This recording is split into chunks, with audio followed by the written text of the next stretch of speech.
Hi, I'm Landon Long of InterviewMastermind.com, and in this video, I'm going to teach you about what your interviewer's seating arrangement is telling you. Okay, so you walk into the interview, and by God, this time they've given you choices. There's not one chair to sit in, but a whole table of them. There are even interviewing techniques to deal with situations like this, so you are less likely to have a panic attack when your new boss gives you your first decision to make. After all, seating positions have a lot more psychological influence on social dynamics than you might think. Don't go into the office and start playing musical chairs before you understand the ripple effect that your decisions might create. Here are 6 ways you can make the most out of your seating options. Number 1, the Unabomber position. This is how you don't want to sit. Ted Kaczynski, the Unabomber, used to do this in libraries while planning out his acts of quote-unquote justice. Hood pulled over his head, his back to intruders, a hunched, withdrawn position turning all would-be conversations away. Not really conducive to answering tough interview questions, or making friends for that matter. If your potential employers leave you in a room alone, you'd be better off putting on a dunce cap and taking a stool in the corner than doing this. You know, at least you get a laugh out of it. Turning away from everyone who enters and withdrawing into your own little world sends the message that you don't want to talk or have something to hide. If you're left to sit alone, sit on the side of the table where you'll face people as they enter, or turn your chair around so that they can see you. Number 2, the I'll give you back your son alive for $1 million position. 2 opponents sit across from each other, dead eyes locked, faces set firm. You know, unless you're in the World Series of Poker or negotiating a ransom, this just feels wrong, even if it is often the norm. If you have a choice, don't choose to sit like this in an interview. People meeting in this position are a lot more likely to start debating or arguing. It creates an air of competition, and the table dividing the debaters make it easy to hold fast to an opinion because of the psychological attachment to the table as being a protective divider.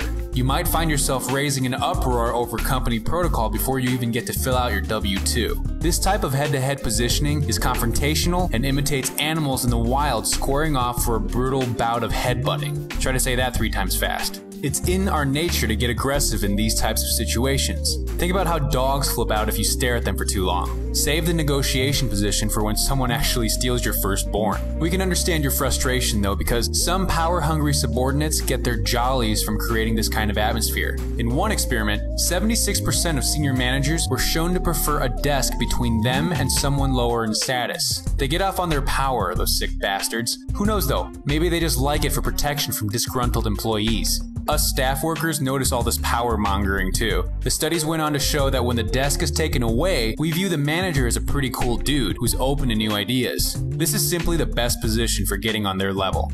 Number 3, the there's no I in team position. This is when you and the interviewer are sitting next to each other at a table and have turned slightly to talk.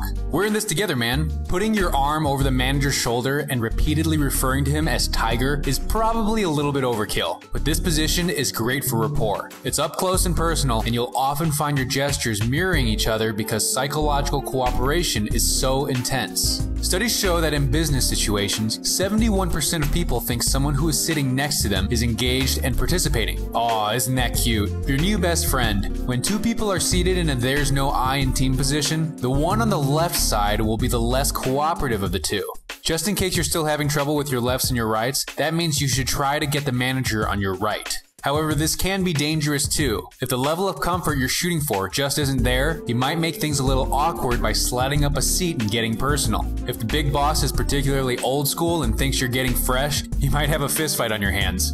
Number 4, the cozy corner. This is what you want. Get them in your corner. This is when you and the interviewer are sitting at the corner of the table on adjacent edges. It is the best seating arrangement for cooperation. There's good eye contact and you're on an equal level, not confrontational. And there's still a tiny bit of table in there so that the one with 0 social intelligence doesn't start having a panic attack and bolt for the bathroom to throw up their breakfast. Someone who sets up their seating arrangement like this may have a natural sense of human psychology. If the interview seems more informal and the interviewer sits at a corner without gesturing which chair you should take, pick the corner closest to them and put them at ease. You'll be surprised at how quickly they lighten up. Number 5, the circle jerk.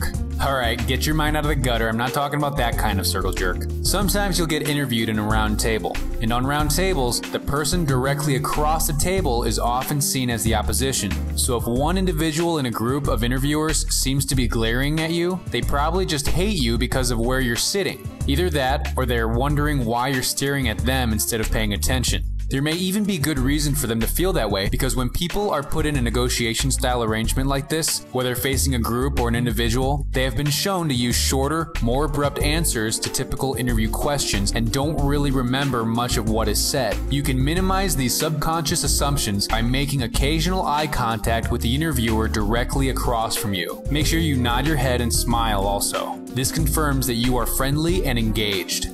Number 6, sitting with the group. Everyone wants to belong. If you've got more than 2 people sitting in front of you during an interview, sometimes you'll get one more sheepish or introverted manager who is kind of just following along. He's still got some decision-making power though. You want him on your side. Take control and exert some presence to make him feel at ease. One technique to make sure he feels included is to look at the guy who's asking the questions as you start to answer, and then look at the other. Move your eyes back and forth, making Mr. Arrogance feel like you're supplicating him while giving Mr. Insecure some extra validation for his inferiority complex.